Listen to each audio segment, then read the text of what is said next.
This is the video game that I've been working on with a team of developers from this community. The name of the game is Transience, and it's been about 6 months since we last spoke about this project, and there's a good reason for that. Earlier this year, we were approached by a private individual in the gaming sphere who knew that publishers and companies were reaching out to help fund this project, but to be honest, those deals ranged from very strangely structured to overtly predatory, and this person became an investor in the project and put up enough capital to allow us to bring this game to the finish line. And in doing so, we wanted to structure this as a separate entity from my YouTube business, and in saying that, I'm here to officially announce that our new studio name is Resurgent, and we are going to be bringing Transients to you guys as soon as we possibly can. In regards to why we chose the name Resurgent, it's because we believe that indies are the way forward for the industry, and we're part of that wave that is bringing back games for our generation, a resurgence of sorts. So we are Resurgent.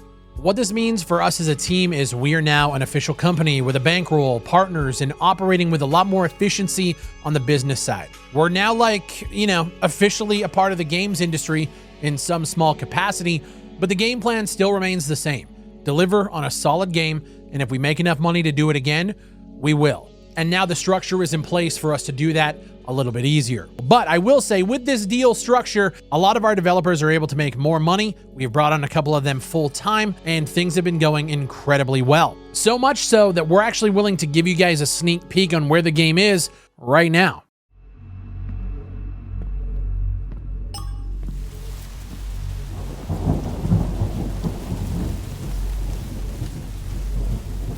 Sometimes you forget about the old artists, communing with nature. Now it's just a little bridge with a raided stash tucked underneath.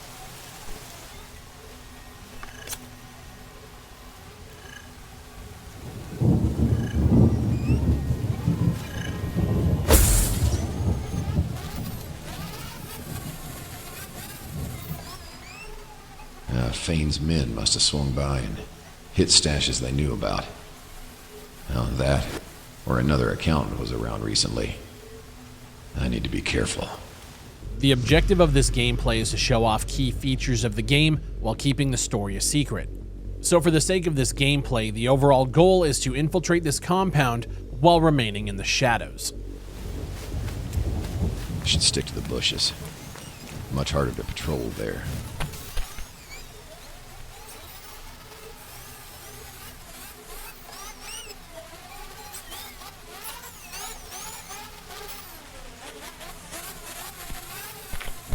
At the time, mostly hope was on my mind. A natural thought process to loop around, at least for a little while. No one is safe from a little fear of circumstance.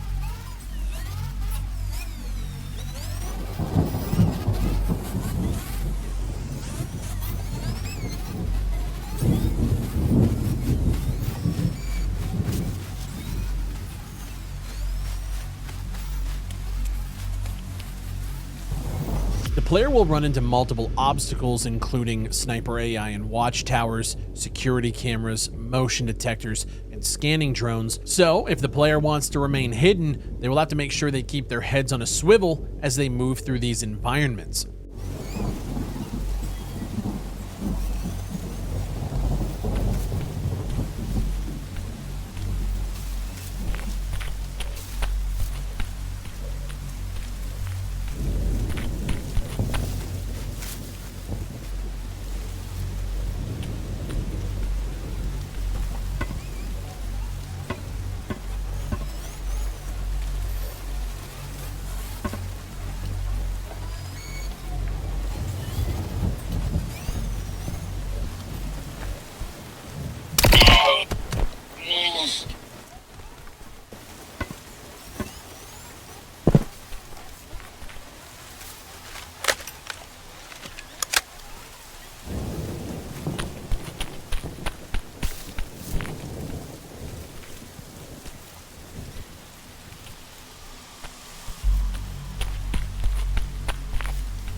Oh, would you look at that? A hole in security.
Oh, well, that's new. They're not skimping on security like they used to. Some of our levels are a lot more linear and straightforward in design, but then you have maps like this where the player can approach the objective from a ton of different ways. Here's a look at another route a player may take to get into this compound. A watchtower. That's new. Best not to let them trigger an alarm.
Oh, power's out.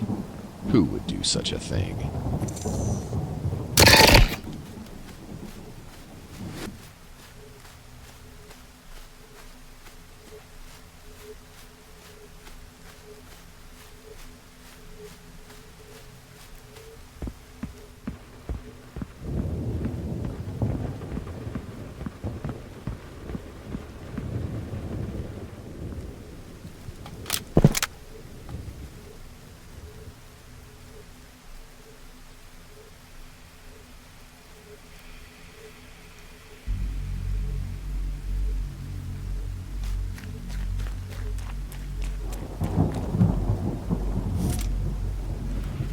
And if your presence becomes known, enemies will call in backup to hunt you down.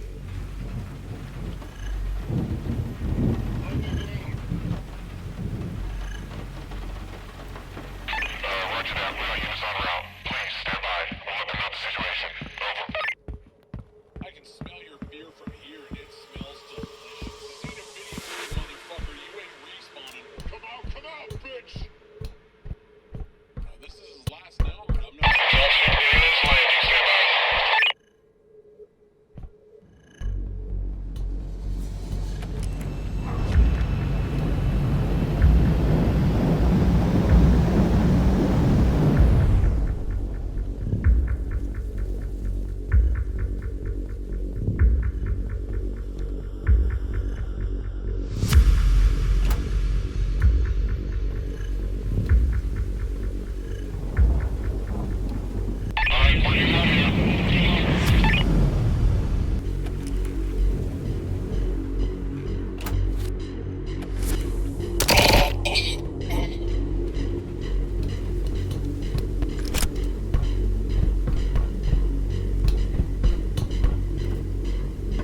I really hope you guys enjoyed that extended sneak peek, but now the time has come. Welcome to Devlog 6. I want to start off with gameplay here. We brought Frankie on full-time earlier this year, and we've completely overhauled our gunplay, implementing a real and true ballistic system into the game. Before, we had a blend of hit scan and kind of a simulated ballistic system, but now we've been testing it out. We have real bullet travel tracers to make it easier to track where your bullets are going and where the enemy bullets are coming from. Snipers will actually have bullet travel and bullet drop now, and the weapons just feel so much more realistic. Different calibers of bullets now penetrate different materials like wood and metal, so the ability to wall bang or be wall banged is a real threat. Speaking of real threats, you guys saw in the gameplay portion, we've added a full escalation system to the game, so if your presence is known to enemy AI, they will radio for backup. If they spot you, find a dead body, detect you on motion detectors or security cameras, or if you shoot at someone and don't get the kill, these are all ways that could trigger escalation. If you kill enough enemies while in active combat, certain AI will also radio in backup, so stealth is definitely key to making it through the game, which is what we wanted to do. With that said though, stealth is tough to maintain, as these are trained enemies who can spot you while on patrol or hear you sprinting around if there's too much other noise. We've been spending a ton of time playtesting these AI and making sure that we strike a balance between that difficulty that we want to set, but also not punishing where they snap 180 to you without a care in the world like we've seen in so many other games like this. We've been building upon our AI system for a long time now on how they react to certain situations, whether they go guns blazing or whether they want to hold up a point. If they don't know where you are, they want to investigate, but they also want to be careful. So they'll hold up an angle until they don't see you. Then they'll calculate how many teammates they have left. Are they comfortable enough with rushing? And if not, they'll hold that angle or they'll approach slowly, maybe try to get a flank position. There is a ton going on in these behavior trees, and as a team that really didn't know much about AI programming, I think we're getting into a point where a lot of people are going to be happy with how they react to you. Another piece of AI that we really wanted to have in that gameplay snippet, but is just not quite ready to go, is our civilian AI. So you probably noticed moving through some of those buildings, it felt a little bit empty. It's because we want to fill this area with a bunch of non-hostile worker NPCs that are working at this compound. Or in the case of like our server facility map, there's going to be workers there sitting at desks, walking around, and they're not hostile until they spot you. So they're just another hazard that you're going to have to deal with. Right now in their current iteration, if you aim at them, they'll surrender, put their hands up, and go down on their knees. But then if you leave them, they run away to try to find the closest AI and notify them of your presence. So you kind of have to deal with them. We're still working how we're going to balance it. If we can maybe go up and arrest the AI and kind of keep them in place. We're still trying to work through that system, but right now they're in a very early prototype state. If you guys have any ideas about how you can handle these AI once they're surrendered, let us know in the comments below. This has been an incredible process, iteratively building on their systems and feel to get it right. We've reworked our lighting system to be much more performant, as well as tying them into our new power grid system. It's basically a pretty simple switch that you hit and it turns off any lights that you designate. And we're going to be working on the AI interactions as well in the near future. So if you kill the power to a building or a hallway, the closest AI within a radius will notice and go and flick the power back on. And because of Frankie's new order system, it allows us to set a bunch of triggers that can help direct the AI to do whatever we want. In this example, we have this AI moving into this building, interacting with the door to get inside, interacting with the light switch to turn the power back on. And then once he leaves, we got him to just sprint into this dropship, basically just showing you guys that we can set a bunch of triggers to do whatever we want to order these AI around. On the topic of optimization, we've also done a lot of work on refactoring all of our gameplay systems to be more performant. Frankie has been going through all of the code, doing a complete back-end menu overhaul that cleans up a lot of code there. He's done a complete pass on the NPC audio detection system and made it much more performant. And he's been working on our save system, serializing objects for the save files, so when you load back into the game, everything is where it needs to be. Frankie has also been building out a tutorial trigger system so we can place tutorial prompts wherever we need. You guys saw some of those in the gameplay as well. And overall, a lot of the front load work on our gameplay has been done. Once we get through the backlog of bug fixes to clean up whatever's left, we'll be ready to take all of this front loaded work and start crushing the rest of our levels, tying lights to switches, and bringing up all of the other levels' quality to what you guys saw in the gameplay snippet. The map you guys saw in the gameplay snippet is definitely our most completed map front to back, and I think that's a good segue to tell you guys about what's been going on the environment side of things. What you guys are looking at is a level code named Tunnels, which is an underground train/transport sequence that will bring us to the nightclub that you guys saw in a previous devlog. In the last 2 months, this map has gone from a white box environment to completely built and geoed and textured, and now we're in the process of deep diving the lighting so that we can set it up and set the vibe for what this map is going to be, and then do our prop passes so that players have things to hide behind, move between, and everything in between. The nightclub map that we showed in the last devlog is currently underway. We're not quite ready to show that map yet, but you guys will be seeing it soon. And for the last few months, Frosty has been doing a complete cleanup of our first 4 environments. In our first level, we added a ton of new points of interest, including a brand new starting area for the tutorial and the intro, various additions to the main apartment complex itself, and Frosty cleaned up a ton of smaller issues with the map. He's also gone and done a complete prop pass on every apartment that you'll be able to enter and traverse, as well as added a bunch of cover points in hallways. This map has gone through a few iterations in the past, and we think that we're at a very nice spot. Seeing as it's a tutorial level, we still wanted it to be expansive because it is the intro, but we also wanted the player to be able to be guided through here in a nice, kind of more linear fashion. The design here has been insane. We pulled it off. It's fucking awesome. The second half of this map has also been completed with a ton of materials and props. This map has been just a huge piece of labor, but we wanted to make sure the intro to the game fucks, and it does. Warehouses has seen a ton of signage improvements, as well as a few route additions to the forest area outside the compound, and we've been playtesting the game a lot on this map, and it's feeling so fucking dope. Those vents you saw in the roof of the compound were added just a few weeks ago as another route to take in this map. Our level codenamed Rooftop Strip has seen a ton of prop work as well, from lockers to general garbage and junk being thrown around. The place is supposed to be run down, and Frosty ran it down. We're also experimenting with objects that have physics and a breakable component so that we can do things like this.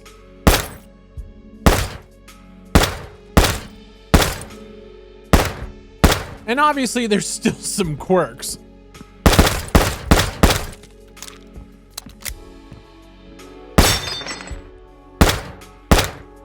We also finally got this electro fence in. This was planned in the story from basically day 1. It's an electrified fence that enemies use to kind of block off locations to stop civilians from accessing them.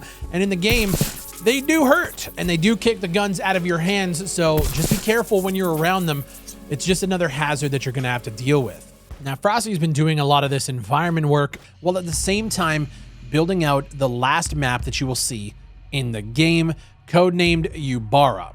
Now, without spoiling the story, this is the first and only map that you will see that is set outside of New Houston, and it's actually set in Japan. You as players will be visiting this damn location, infiltrating inside, and doing some things we're not quite ready to talk about yet. Now, coincidentally, when we were planning out this map, Frosty was actually already planning a trip to Japan, and he went and actually got some concept reference shots of the actual in real life location that you guys are seeing on screen here, and he actually took our narrative writer True Doom with him on that trip so that they could take notes, plan out how they're going to build this map out, and we have a lot of, like I said, real life references of the location that we're going to be using when we get to our art pass. And here is the concept art that we got Marty to create for this map. We got a couple of different pieces here that you guys can see. This is the vibe that we want to go for on this last environment. That map is blocked out and ready to be textured.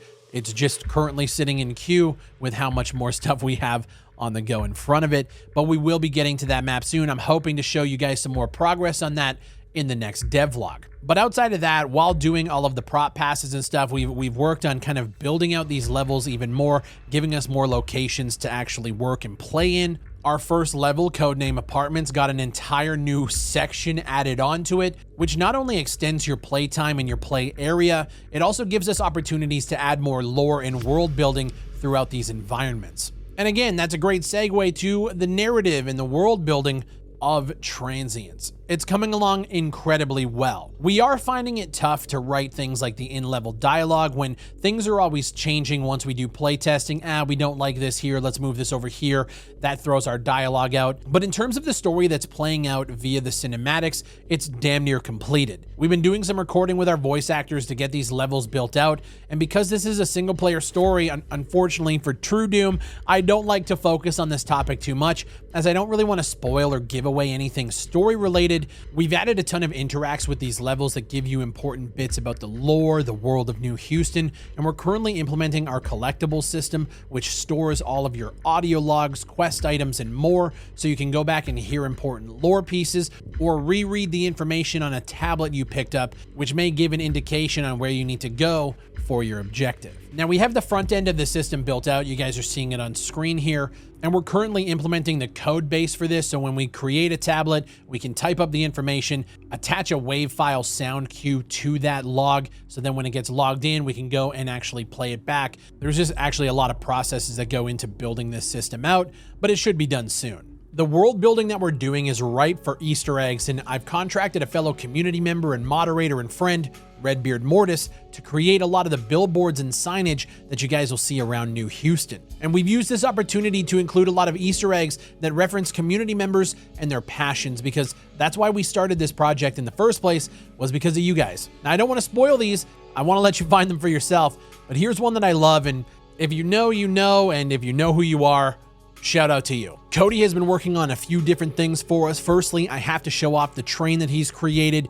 Dude has a vibe going here that matches perfectly with the dystopian near future that we're going for. He's also been working on a few different vehicles for the game. Now, these aren't drivable, they're merely eye candy that you'll just see around your journey to make the world feel more alive. The nightclub level has an intro sequence that you enter in on this fancy underground train car meant for rich uppities with money. This is some shots of the interior of that car, still obviously work in progress, but I wanted to show it off. He's also created the enemy guards that are going to be within this nightclub. We wanted to go with that tuxedo feel, but obviously they need to be armored, so we created this concept with Cody, and he's currently bringing it to life. I really want these rigged up and in-game for the next devlog so I can show them in action, so stay tuned. Frosty has also done some updates to the facial textures of our characters. This is our main character, Eli Reed, alongside Sadie, who is another accountant in the collective that is an integral part of the story. And while we're not ready to confirm anything yet because we're still testing to see if we can pull it off and push our limits to what we're delivering for this game, we're trying to get a little ambitious with how this story is delivered to you. On the audio front, Kablooski has been putting on a clinic these last few months, completing all of our weapon audio from gunshots to casing ejects to the weapon foley, as well as working on our environment ambience. You guys heard the rain falling, the interacting with different materials like tin, metal, and wood, the thunder in the distance combined with the wind. He's been really taking our audioscapes to the next level, and I can't wait to show you guys more when we give you some more gameplay in the next devlog. And on the music front, I know you guys love when we get to this part. I'm going to show you guys another quick snippet of music that Zach's been working on. This soundtrack is fucking awesome.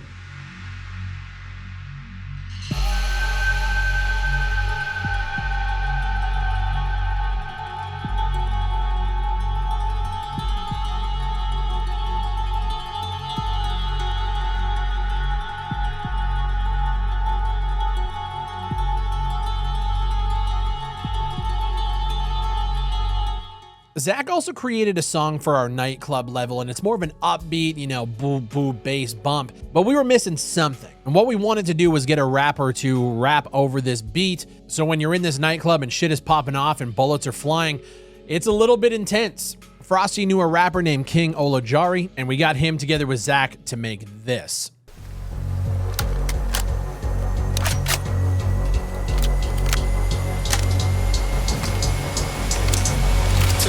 That be, try to keep hitting the power to free ourselves from oppression, injustice, and honesty. All you the like is some powers to me. Stop it, wait. Lot of who? Lot of us. Look in the mirror and tell yourselves that the same rules don't apply to us. Like the torch, cause this shit got me fired up. This is a mission to all of the higher ups taking over. So right now your time is up. Divided we fall, united we stand. Prometheus came and gave fire to man. We ain't living in the dark no more. Had no fear, let corruption be set ablaze. All we wanted was to see some better days, but to get it we might have to channel right. The team wants me to let you guys know that we appreciate all the words of encouragement, the excitement that you guys are showing for the project, and for the people who wish-listed the game and showed that interest early on. Now I'm able to provide jobs to some of our devs, provide others with an increase in income, and we can all create something really cool that our community can enjoy when it releases. This has been an insane process, a lot of late nights, a lot of meetings and discussions, a lot of paperwork, and a lot of passion. We knew that this project was going to be monumental for not only the team, but this community that we've grown over the past decade on this platform. And the great thing about where we're at right now is the finish line is in sight for us. And even though the project has taken way longer than expected, I think you guys can see the passion, the knowledge, and the care that we're putting into this project that was really only meant as a fuck you to asset flippers and Steam scammers who don't put any effort into their games. We're now starting our own studio, taking on an investment, and delivering something fucking cool to you guys. And we did it without Kickstarters, Indiegogos, Patreons, or anything else. With that said, I want to give a special shout out to our channel members. I know my communication has been few and far between because I'm obviously balancing a lot of different things, but I hope that even giving you guys early sneak peeks to screenshots, information, and that gameplay, that we make you guys happy to be a part of this. And to everybody else, I hope that we can make you guys happy with the final product. I started this project not to make money, and taking on an investor is definitely a risk. But if you guys like what you see, go wishlist the game now on Steam. We promise you guys, we want to get this game out, but we don't want to put it out there too early. We want to make sure that what you guys get at launch is a good game that you can play and hopefully enjoy. And if we make enough money to make more games in the future, fucking great. My name is Big Fry. Thank you guys for watching. Go wishlist Transients now, and I'll see you on the next one.